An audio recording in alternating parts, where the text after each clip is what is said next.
আল্লাহর নজর থেকে কেউ যদি, আল্লাহর দয়া থেকে কেউ যদি ছিটকে পড়ে, তারে আর কেউ খবর নেয় না। তুই মনে কর, কারো প্রযুক্তি দিয়া, কারো ক্ষমতা দিয়া আল্লাহর দয়া ছাড়া পৃথিবীতে টিকা সম্ভব না। আমেরিকার একটি প্রদেশ পৃথিবীর সবচেয়ে ক্ষমতাধর, পৃথিবীর ক্ষমতাধর সুপার পাওয়ার মনে করে নিজেদেরকে, সকল কিছু অত্যাধুনিক প্রযুক্তি, কিন্তু পৃথিবীর অসভ্যতার, নোংরামি, অশ্লীলতার, পৃথিবীর সমস্ত উলঙ্গ ছবি যেখানে তৈরি হয়, যেখানে সমস্ত বেশ্যাবৃত্তি, অসভ্যতার কেন্দ্রভূমি, সেই আমেরিকার ক্যালিফোর্নিয়ার লস অ্যাঞ্জেলস, এই হলিউডের যেখানে, ওই অঞ্চলটা একটা স্টেট, একটা প্রদেশ বাংলাদেশের চাইতে বড়। একটা প্রদেশ মানে একটা জেলা না,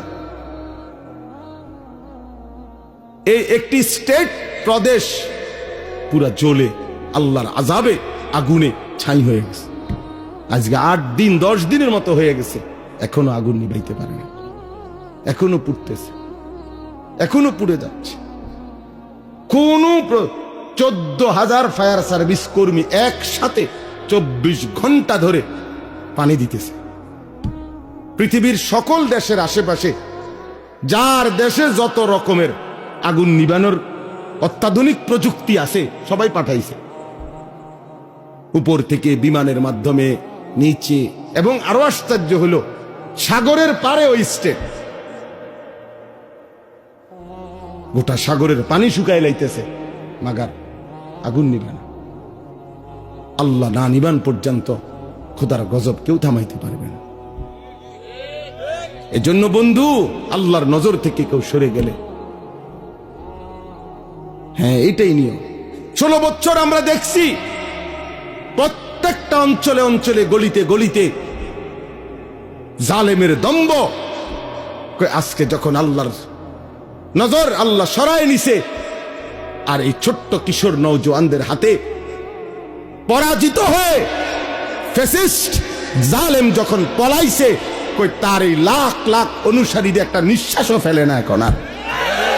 কই অনকো, অহন কই, পোস্টার রেডি কো, হ্যাঁ ব্যানার কই, ফেস্টুন কই, কই অন কই,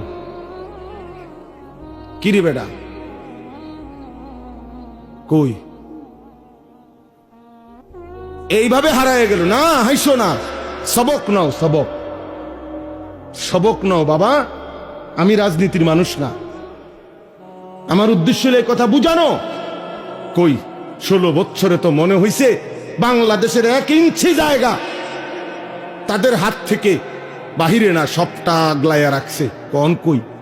তার মানে আল্লাহ যখন কাউকে বেইজ্জতি করে, তখন জগতে আর তার কোনো নাম নিশানা থাকে না, নাম নিশানা থাকে। তোমরা মনে রাখো, আমার এই শেষ কথা, আল্লাহ তোমারে ভালো রাখলেই তুমি ভালো, আল্লাহ ভালো না রাখলে বাপ কেউ তোমারে ভালো রাখতে পারবে না। তুমি আল্লাহরে কষ্ট দিও না, আল্লাহরে এত বেশি নারাজ কইরো না রে বাপ। আল্লাহকে লম্বা সময় ভুলতে নাই, কোরআন শরীফে আছে, এটা বারবার বলছে আল্লাহ।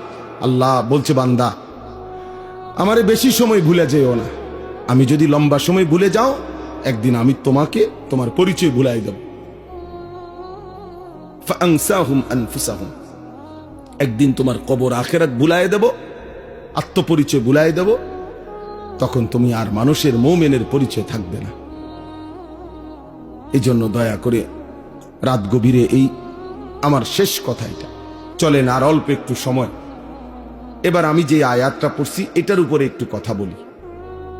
15 নম্বর পারা, 17 নম্বর সূরা, সূরা বনী ইসরাইলের প্রথম আয়াত। এই আয়াতটা হলো মেরাজকে কেন্দ্র করে আমাদের প্রিয় নবী সাল্লাল্লাহু আলাইহি সাল্লামের জীবনের অত্যন্ত গুরুত্বপূর্ণ, মর্যাদাপূর্ণ, বৈশিষ্ট্যমণ্ডিত একটা ঘটনা। নবীজির জীবনের একটা আজিমুশান সম্মান নবীর, সেটা হলো মেরাজ। মেরাজুর রাসূল, মেরাজুন নবী সাল্লাল্লাহু আলাইহি ওয়াসাল্লাম। রাসূলুল্লাহ সাল্লাল্লাহু আলাইহি ওয়াসাল্লামকে আল্লাহ তাআলা নবুয়তের সময়ে জমিন থেকে 7 আসমানের ঊর্ধ্বে কোটি কোটি গুণ ঊর্ধ্বে আল্লাহ তাআলা তার মহান আরশে আজিমের মধ্যে মেহমান করে নিয়েছিলেন। সেখানে আল্লাহ তাআলা নবীজির সাথে সাক্ষাৎ করেছেন, কথাবার্তা বলছেন, হাদিয়া দিছেন। স্বচক্ষে নবী আল্লাহকে স্বচক্ষে দেখছেন, আবার দুনিয়ার জমিনে ফেরত আসছেন। এই ঘটনাটাকেই বলা হয় কি? মেরাজ। মানে আমি সংক্ষেপে বললাম আর এটাকে কি বলে? মেরাজ বলে। এটা আমাদের নবী সাল্লাল্লাহু আলাইহি সাল্লামের জীবনের আশ্চর্যতম, অবাক করা, বিস্ময়কর ঘটনা। এই ঘটনাটা আল্লাহ তাআলা এই আয়াতের মধ্যে এই ঘটনার প্রথম অংশ তুলে ধরছেন। এই ঘটনাটা নবীজি সাল্লাল্লাহু আলাইহি সাল্লামের দুই ভাবে হয়েছে। একটা হলো জমিন থেকে জমিন, আরেকটা হলো জমিন থেকে আসমান ঊর্ধ্বে। প্রথম জিব্রাইল আইসা বোরাক, একটি জান্নাতি বাহন, ওইটার মধ্যে চড়াইয়া আল্লাহ নবী সাল্লাল্লাহু আলাইহি সাল্লামকে মক্কার জমিন থেকে, কাবা ঘরের কাছ থেকে মসজিদে আকসা, যেটা বর্তমান ফিলিস্তিনে বাইতুল মুকাদ্দাস, এই যেটাকে জেরুজালেম, ইসরায়েলরা, ওই ইহুদি কুত্তারা যে জায়গাটা দখল করে রাখছে, মুসলমানদের প্রথম কিবলা মসজিদে আকসা, অত্যন্ত বরকতময় জমিন। এই বরকতময় ভূমি, মসজিদ, ওইখান পর্যন্ত প্রথম জিব্রাইল নবীজিকে নিয়ে গেছে। তাহলে মক্কার জমিন থেকে ওই বাইতুল মুকাদ্দাসের জমিন মসজিদে আকসা, মানে মসজিদে হারাম থেকে মসজিদে আকসা। আমরা অনেকেই আলহামদুলিল্লাহ কাবাঘর সবাই যাওয়ার তৌফিক না হলেও দেখছি। তো এই কাবাঘর যে ছবিতে দেখছি, কালো গিলাফের যে কাবাঘর, এই কাবাঘরের চারদিকে গোলাকার, চারিদিকে মিলাইয়া মসজিদ আছে। এই মসজিদটারই বলে মসজিদে হারাম, অর্থ সম্মানিত মসজিদ। এটা এই মসজিদে হারাম মানে কাবা ঘরের এই সীমানা থেকে ওই মসজিদে আকসা পর্যন্ত আল্লাহ নবী সাল্লাল্লাহু আলাইহি সাল্লামকে জিব্রাইল নিয়ে গেছেন। তাহলে জমিন থেকে জমিন, মসজিদ থেকে মসজিদ, কই থেকে কই? মসজিদ থেকে মসজিদ, অথবা জমিন থেকে কি জমিন। এটা হলো এই ভ্রমণের প্রথম অংশ, মেরাজের। আর ওইখান থেকে মসজিদে আকসা থেকে দুইটা বর্ণনা, একটা হলো বোরাক উপরে উঠছে, আরেকটা হলো আসমান থেকে সিঁড়ি নামাইছে আল্লাহ কুদরতি ভাবে। ওই সিঁড়ির উপর দিয়া বোরাক সিঁড়ি বাইয়া আসমানে উঠছে। তো আল্লাহ তাআলা কুদরতি ভাবে নবী সাল্লাল্লাহু আলাইহি সাল্লামকে সশরীরে জিব্রাইলের মাধ্যমে আসমানে নিয়ে গেছেন। প্রথম আসমান, দ্বিতীয় আসমান, এভাবে 7 আসমান পার করছেন। প্রত্যেক আসমানে অগণিত ফেরেশতাদের সাথে দেখা হয়েছে। বিভিন্ন নবী রাসূলদের সাথেও আমাদের নবী সাল্লাল্লাহু আলাইহি সাল্লামের সাক্ষাৎ হয়েছে। 7 আসমান পার করে এরপরে আল্লাহ তাআলা সিদরাতুল মুনতাহার ওইদিকে আলাদা আরেকটি বাহন পাঠাইয়া এরপরে নবীজি সাল্লাল্লাহু আলাইহি সাল্লামকে আরশে আজিমের মেহমান বানাইছেন। যেখানে নিয়ে গেছেন সর্বশেষ, সেখানে ইতিপূর্ব কেউ আর যায় নাই, আগামীর কিয়ামত পর্যন্ত আর কেউ যাবে না। তিনি একজনই ওই মর্যাদা পেয়েছেন, আল্লাহ তাআলা তাকে নিয়েছেন। তিনি একজনই, তিনি আমাদের রাসূল মুহাম্মদুর রাসূল সাল্লাল্লাহু আলাইহি ওয়াসাল্লাম। আল্লাহ তাআলা সর্বোচ্চ মর্যাদায়, আল্লাহর সৃষ্টির সর্বোচ্চ মাকামে আল্লাহ তাআলা নবীজিকে তুলেছেন। আরশে আজিমের উপরে নিয়ে আল্লাহ তাআলা নবী সাল্লাল্লাহু আলাইহি সাল্লামকে বুঝাইছেন যে বন্ধু, এবার শুধু আপনি সিরিয়ালটা বোঝেন, যে দেখেন এখন উপরে, আপনার উপরে আসি শুধু আমি আল্লাহ, এরপরে আপনি, এরপরে আমার গোটা সৃষ্টি আপনার কদমের নিচে, আরশে আজিমটাও আপনার কদমের নিচে। তাইলে এখন এবার স্তর বুঝতে কোন, প্রথমে আমি আল্লাহ, তারপরে আপনি রাসূলুল্লাহ, তারপরে গোটা সৃষ্টি। এই মর্যাদার হিসাব। সর্বোচ্চ প্রথম মর্যাদাবান মহান আল্লাহ, আল্লাহর পরে রাসূলুল্লাহ, এরপরে বাকিরা, এরপরে বাকিরা। এই জায়গায় নিয়ে গেছেন। কেন নিয়ে গেছেন তো সেটা আমি বলতেছি। আগে ঘটনার যেই প্রথম অংশ, অর্থাৎ জমিন থেকে জমিন, মসজিদ থেকে মসজিদ, এই কথাটা আল্লাহ এখানে বলছেন। সুবহানাল্লাযী আসরা, পবিত্রময় সত্তা সেই মহান আল্লাহ, বড় বেশি পবিত্রতম, যিনি তার বান্দা প্রিয় রসূলকে নিয়ে গেছেন রাত্রিবেলা। মিনাল মসজিদিল হারামি ইলাল মসজিদিল আকসা, মসজিদে হারাম থেকে মসজিদে আকসা পর্যন্ত। কোন মসজিদ? মসজিদে আকসা। আল্লাহ বলেন আল্লাযী বারাকনা হাওলাহু, যেই মসজিদ, মসজিদে আকসা যার চতুর্দিকে আমি আল্লাহ রেখেছি অগণিত বরকত। লিনুরিয়াহু মিন আয়াতিনা, এক কথায় আল্লাহ উত্তর দিছে যে যদি বলো বান্দা আপনি আপনার রসূলকে কেন মেরাজ করাইলেন, কেন করাইলেন আপনি, তো আল্লাহ তাআলা নিজেই উত্তর দিছেন লিনুরিয়াহু মিন আয়াতিনা, আমি আল্লাহ তাআলার অসংখ্য অগণিত কুদরতের কোটি কোটি নিদর্শন জমিনে আসমানে আরশ পর্যন্ত আমার সমস্ত কুদরতের নিদর্শন বন্ধুকে সচক্ষে দেখাবার জন্য আমি নিয়ে গেছি। বন্ধুকে আমি অগণিত নিদর্শন দেখাইছি। আবার ওই মসজিদের কাছেও, মসজিদে আকসা, সেখানেও আমার কুদরতের অগণিত নিদর্শন আছে। মানে পুরা সফরটাতেই আমি আল্লাহ তাআলা আমার রসূলকে অগণিত নিদর্শন দেখিয়েছি, এই জন্য নিয়ে গেছি। ইন্নাহু হুয়াস সামিউল বাসীর।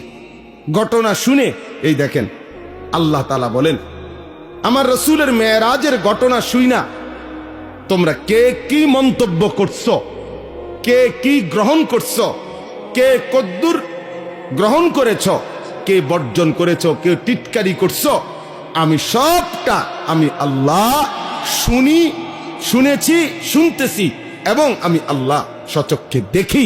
আমি সামি, আমি শুনি, আমি বসির, আমি দেখি।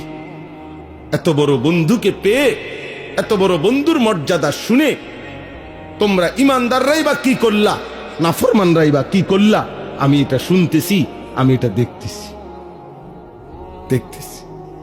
অতএব প্রিয় বন্ধু, এবার শুনেন, পুরা লম্বা কাহিনী বলা আমার পক্ষে সম্ভব না।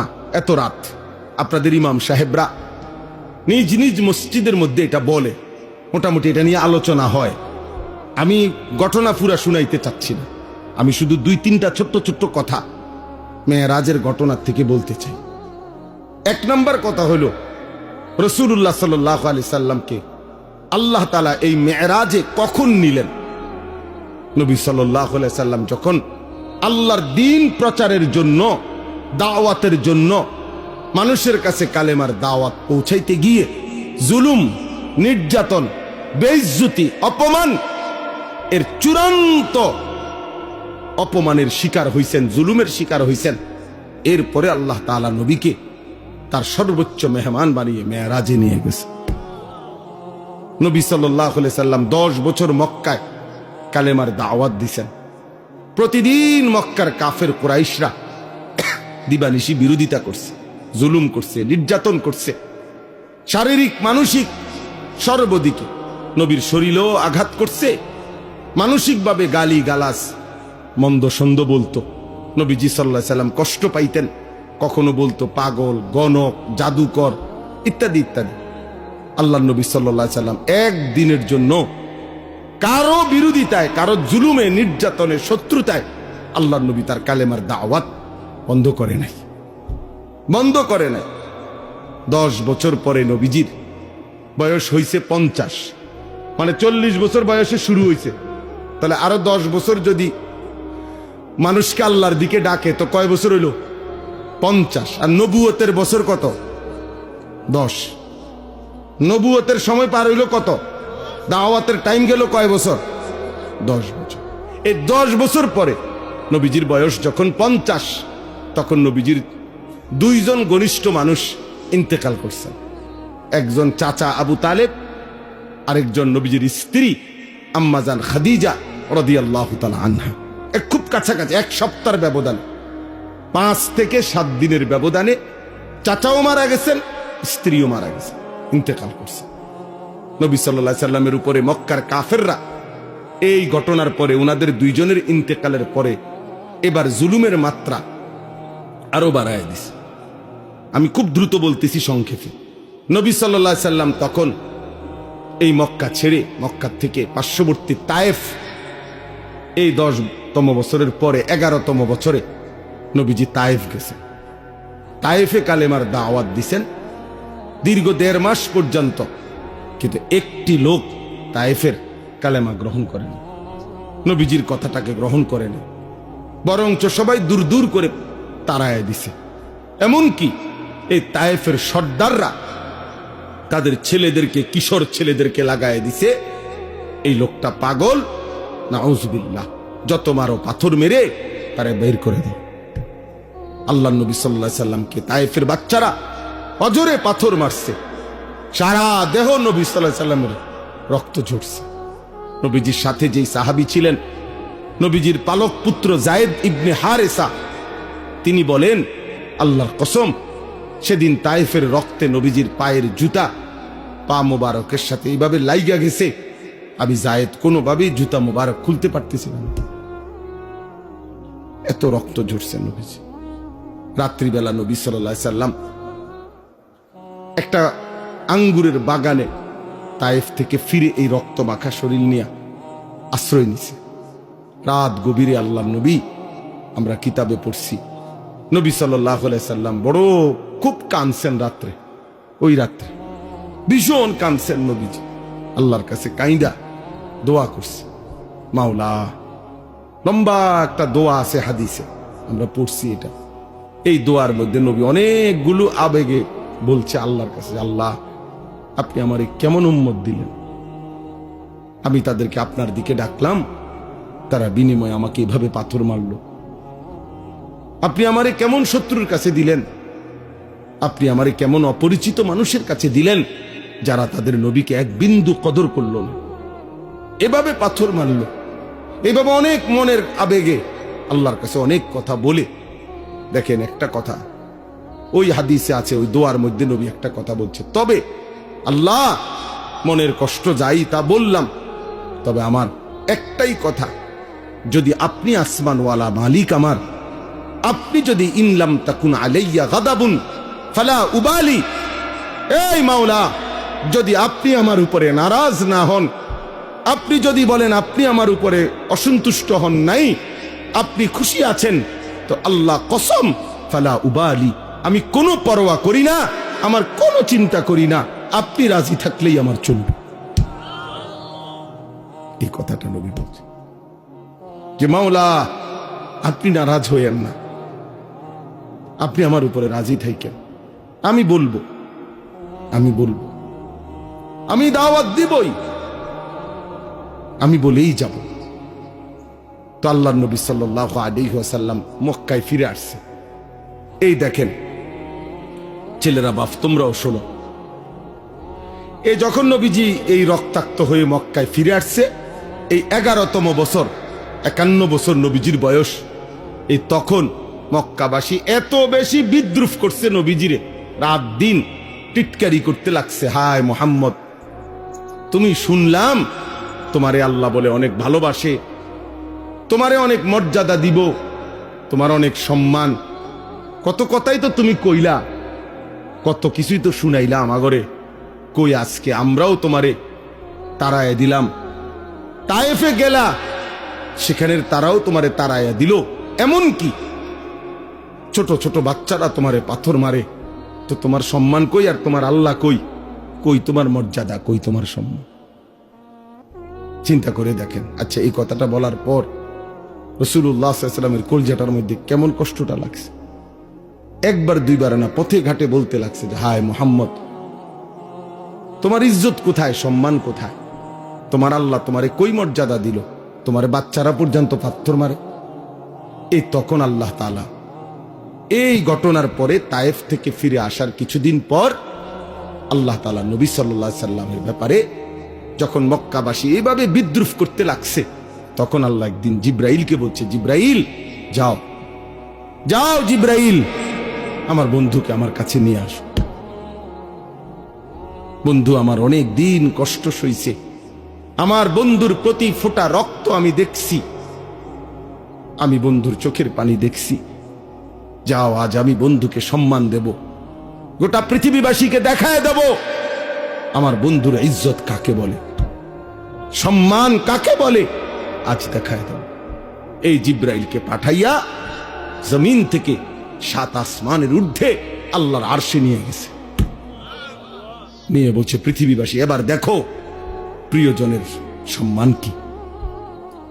আমার জন্য যে কোরবানি করে, আমার জন্য যে ত্যাগ স্বীকার করে, আমার জন্য যে মানুষের মন্দ কথা শুনে, আমার জন্য যে জুলুমের শিকার হয়, আমি তাকে কোথায় নিয়ে আসছি দেখো। এই তখন আল্লাহ তাআলা নবী সাল্লাল্লাহু আলাইহি সাল্লামকে সর্বোচ্চ সম্মান দিয়েছেন, কারণ এর চাইতে ঊর্ধ্বে কোনো মাখলুক, আল্লাহর কোনো সৃষ্টি উঠতে পারে না, পারেও নাই, পারবেও না, পারবেও। তাহলে আমরা এই কথার দ্বারা কি বুঝলাম? আমি সবাইকে এতটুকু বলতে চাই, বাবারাও, মেরাজের এই ঘটনার থেকে, আল্লাহর নবী সাল্লাল্লাহু আলাইহি সাল্লামের জীবনের এই প্রেক্ষাপট থেকে আমরা এটা বুঝলাম যে আল্লাহর জন্য, দ্বীনের জন্য, মানুষকে আল্লাহর দিকে ফিরাবার জন্য, এমনকি নিজের স্ত্রী, সন্তান, পরিবারকেও আখিরাত, নামাজ, আল্লাহর দিকে ফিরাইবার জন্য জীবনের যত লজ্জাই পাইতে হয়, যত কষ্টই করতে হয়, খোদার কসম একজন মুমিন যদি সেটা করে, আল্লাহর কসম সে লজ্জিত হবে না। একদিন হাসরের ময়দানে আল্লাহ তাআলা তাকে বাদশাহী দান করবে। আজকে আপনারা অনেক বাবারা আছেন, আপনারা 2 বার 10 বার বলে আপনাদের ছেলেদেরকে ছেড়ে দিছেন, আপনাদের মেয়েদেরকে নিজের হাতে ছেড়ে দিছেন, স্ত্রীদেরকে নিজের হাতে ছেড়ে দিছেন। মুসলমানের বাপ বাইচা আছে, 16 বছরের ছেলেটা 1 ওয়াক্ত নামাজ পড়ে না, অথচ তার বাপ জীবিত, তার মা জীবিত। এই বাবার গায়ে সহে কেমনে? এই বাবা ভাত খায় কেমনে?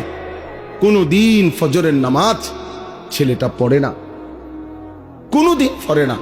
365 দিনের 1 বছরে আহারে মা কেমনে ঘুমায়, বাবা কেমনে ঘুমায়, কেমনে রাত এদের ভোর হয়, কেমনে ভোর হয়। কোন বাবা যদি সন্তানের প্রতি এতটুকু মায়া থাকতো যে আমার ছেলেটা তো আগুনে জ্বলবে, জাহান্নামের আগুনে, আমি কেন তাকে ফেরাবো না? আমার জীবনের আর কি অর্থ আছে? আরে আমি কার জন্য খাট বানাই, কার জন্য ঘর করি, কার জন্য বাজার করি? এই দুশ্মনের জন্য বাজার করে লাভ কি? এই দুশ্মন তো আল্লাহর দুশ্মন, রাসূলের দুশ্মন, ইসলামের দুশ্মন, মানবতার দুশ্মন। এটা বেনামাজি আল্লাহর দুশ্মন, বেনামাজি রাসূলের দুশ্মন, বেনামাজি কোরআনের দুশ্মন, বেনামাজি ইসলামের দুশ্মন। তো জমিনের সবচেয়ে নিকৃষ্ট যেই কপালে সেজদা নাই, হয়তো মানুষের কোনো কাতারে পড়ে না, কোনোভাবেই ওই মানুষও না, জানোয়ারও না। জানেন, বেনামাজি মানুষও না, জানোয়ারও না, এতে মানুষও না, ছাগলও না, গরুও না, কুকুরও না, বিড়ালও না। বলতে হেতে কিতা, হেতে হেতে কইতে পারবো, হেতে কিতা আমি কিতে কম, আমি কোনটার লগে মিলাই পারি না, এটা আমার ব্যর্থতা, আমি পারি না। কেন বললাম? মানুষ তো বলে তাকে যাকে আল্লাহ তাআলা ইবাদতের জন্য বানাইছেন। কি আল্লাহ বলে নাই এ কথা? তাইলে যার দ্বারা ইবাদত হচ্ছে না সে তো মানুষ না। আবার জানোয়ার বলবেন কেমনে? তারে আমনে যদি কুকুরও কন, কুত্তাও তো প্রতিবাদ করবে আল্লাহর কাছে যে আল্লাহ আমনে আমারে তো সেজদা দিতে কন নাই। আল্লাহ কি কুকুরকে সেজদা দিতে বলছে? তো আল্লাহকে সে বলবে, কুত্তা বলবে আল্লাহ আরে কুত্তার মতো কইলো কেন, আমারে আমার লগে তুলনা দিল কেন? বেনামাজিরে আমারে তো আমনে সেজদা দিতে বলেন নাই, ওরে বলছেন তো আমার লগে মিলল কই? ওরে বলার পরে সে দেয় না, আমারে তো বলেন নাই, আমি সেজদা দিব কেন? আর আমার না দেওয়াটা দোষ না, আমারে তো আমনে আদেশ করেন না। কিন্তু এই জানোয়াররে তো সেজদা দিতে বলছিলেন আল্লাহ, এই জানোয়ার দেয় না কেন? এই জন্য মনে রাখো বাত আর বেডি সাউন্ড আর মোবাইল দেখো আর বন্ধুদের আড্ডা মারো, আহা শয়তান তোমাগরে কাম ধরায় দিছে, শুধু চুল ফিরাইবা, মাসে মাসে চুলের ডিজাইন বদলাবা, প্যান্টের ডিজাইন বদলাবা। এই শরীর, এই স্বাস্থ্য, যৌবন, পাউডার এবং একটু সাজগোজ, ডিজাইন, ফ্যাশন, এতটুকুর পিছনেই এমন সুন্দর সময় হায়াত শেষ করে দিল। কিসের পিছনে শেষ করলা বাবা? কিসের পিছনে? প্রিয় ভাই বলো, কেউ কারো দিকে বলো না, তুমি হেতেরে কইও না। একজন আরেকজনরে বললা পারতা না, হাসি দিয়া আমার কথা উড়াই দিও না, হাসি দিয়া উড়াই দিও না বাপ। একদিন দেখবা, একদিন মনে রাখো এমন হবে তোমারে কেউ ডাকবে না, কেউ ডাকবে না। আজ তো কেউ বলে কম বেশ, আজ তো কিছু ওয়াজ মাহফিল হয় পৃথিবীর অগণিত দেশে, পৃথিবীর অধিকাংশ দেশেই এমন বাংলাদেশের এই সুন্দর ওয়াজ মাহফিলের এই নিজাম পৃথিবীর বহু দেশে, কোন দেশে, অধিকাংশ দেশেই নাই। আমাদের তো তক বলার একটা কি আছে, নিজাম, সিস্টেম আছে, চলমান একটা রেওয়াজ আছে যে আমাদের দেশে এরকম সারাদিন গায়ে খাইটা মেহনত কইরাও মানুষ আবার মাগরিবের পরে রাত 12টা 1টা পর্যন্ত ওয়াজ শুনে, এর দুটো আছে এখনো। একদিন দেখবেন এটাও নাই, একদিন এটাও নাই। দুশ্মন প্রতিদিন ষড়যন্ত্র করছে কিভাবে মুসলমানের প্রজন্মকে আলেম, ওলামা, ইসলাম, একটা এরকম অনেক ছেলে আছে জীবনে কোনোদিন কোরআন শরীফটা হাতেও ধরে নেয়, সে কইতেও পারতো না কোনোদিন এই কোরআন একটা পৃষ্ঠার মধ্যে, কিন্তু সেই ছেলেটা দেখেন কত ঘন্টা দেখেন গিয়ে মোবাইল চালাইছে। 60 বছর বয়স, 40 বছর বয়স, জীবনে কোনোদিন একটা কোরআনের পৃষ্ঠা, একটা লাইন সাইয়া সাইয়াও শুদ্ধ পড়তে পারে না। আহারে দুর্ভাগ্য রে, আহা, আমার খুব আশ্চর্য। মনে হয় কাঁদি যে হায় রে মুসলমান, এত বোকা কেমনে হইলা রে বাপ, কেমনে হইলা? মুসলমানের ঘরে জন্ম নিয়ে কোনোদিন আল্লাহর কোরআন পড়তেও মন চাইল না, ছুঁয়ে দেখতেও মন চাইল না। এটা কি তাবিজের কিতাব? কথা বলেন না, কোরআন শরীফ তাবিজের কিতাব। তাবিজ তো হয় দোহানের মধ্যে, হুজুরদের কাছে আইয়ে তাবিজ, হুজুর একটা তাবিজ লিখে দেন দোকানে ঝুলাইলে যাতে বিপদ আপদ থেকে বাঁচে, বেচা কিনা ভালো হয়, তাবিজ দিত। কাস্টমার বেচার মানে কামাই রোজ, হাবড়া আমি তাবিজ দিমু, হাবড়া দোয়ানে বেচা কিনা ভালো হইবে, এরপরে এই কামাই রোজগারি দিয়ে হাবড়ার বেডি বাজারে বাজারে ঘুরবে, হাবড়ার ফুতে মোবাইলে টাকা ঢুকাইয়া উলঙ্গ ছবি দেখবে, আর ওনার ঘরে রঙিন টেলিভিশনে নর্তকী নাচবে, আর আমি তাবিজ দিত।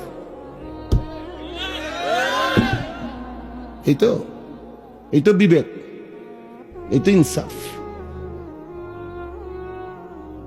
আল্লাহ আমাদেরকে বুঝ দান করেন। আমার কথা শেষ।